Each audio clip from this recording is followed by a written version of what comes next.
I've now finished 11 weeks of the Dopey training plan. This is the last week that I consider things easy. And I use that very loosely, but at this point, the runs on the weekends get a whole lot harder because now we're going to be running on Saturday and Sunday. I'm excited what happened this week, but I'm also trying to really prepare for what's going to be next week where things go to the next level. Let's do a quick recap for if you're new here. Last year, I got swept at mile 22 on the Disney Marathon because I wasn't training properly or using the proper gear. But this year I signed up for Dopey and I'm testing my gear and doing everything I have to do to make sure I can complete this 48 miles this year. I started at weighing 235 with my goal getting down to 200 pounds by the time the race starts. I also had a 14.5 minute mile when I started. My goal is to be closer to a 12-minute mile by the time the race actually occurs, because if not, the marathon is going to take me 6 hours plus. The longer I'm in the Florida heat, the harder it's going to be. I also have flat feet, so I'm testing socks, I'm testing my hydration. I wanna make sure I'm tuned in by the time this race occurs and I have everything prepared. There's links in my descriptions for all the gear that I'm using. You can also check out my other videos after this one to see the things I've changed and adjusted so far. So week 11 had 2 45-minute runs and a 3-mile run on the weekend. On Tuesday, I woke up exhausted, so I decided just to walk for 45 minutes, just to make sure I got 45 minutes in. When Thursday came around though, I gave it 110%. I was the 12-minute, 43-second mile for the 45-minute run. On my 3-mile run this weekend though, I averaged 11 minutes of 43 seconds. I know I couldn't keep that for a marathon, but I try on these long runs to really push myself to work on my cardiovascular health plus the weight loss. Next week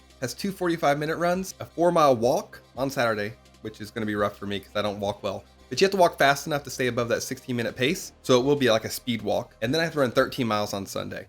Like I said, things are starting to get real. However, the week has shorter runs. I feel like these 4 runs a week are going to take more recuperation time, and that's why they have these shorter runs. It's gonna be constant Saturday and Sunday runs until we get to a half marathon on Saturday and a full marathon on Sunday in the training. My plan this week is to use the bigger Camelback based on my issues last week. I'm gonna use the same feature socks. I'm gonna use my Hoka shoes, the same electrolyte powder. I'm gonna use some different shoes I purchased for my 4-mile walk. As I said, for the 4-mile walk, I'm gonna have the speed walk. I'm hoping to stay under a 13-minute mile for the half marathon. I don't know if I'm gonna be able to though, because it's been a long time since I've done a back-to-back race. So we shall see. I am gonna switch up the shoes because I like my Hoka shoes. They seem to be working great with the feature socks, but I'm gonna run so much that I'm gonna wear these shoes down. So I wanna try multiple shoes just to make sure I have a backup in case I need them, because when I do this race, it is 4 days of running. So I can't wear the same shoes every day. My weight when I started was 235 pounds. I was down to 228 last week. I've been struggling, only losing 1 pound a week ever since I've started this training. My current weight is 226. So I lost 2 pounds this week. That is awesome. I'm hoping this is a trend.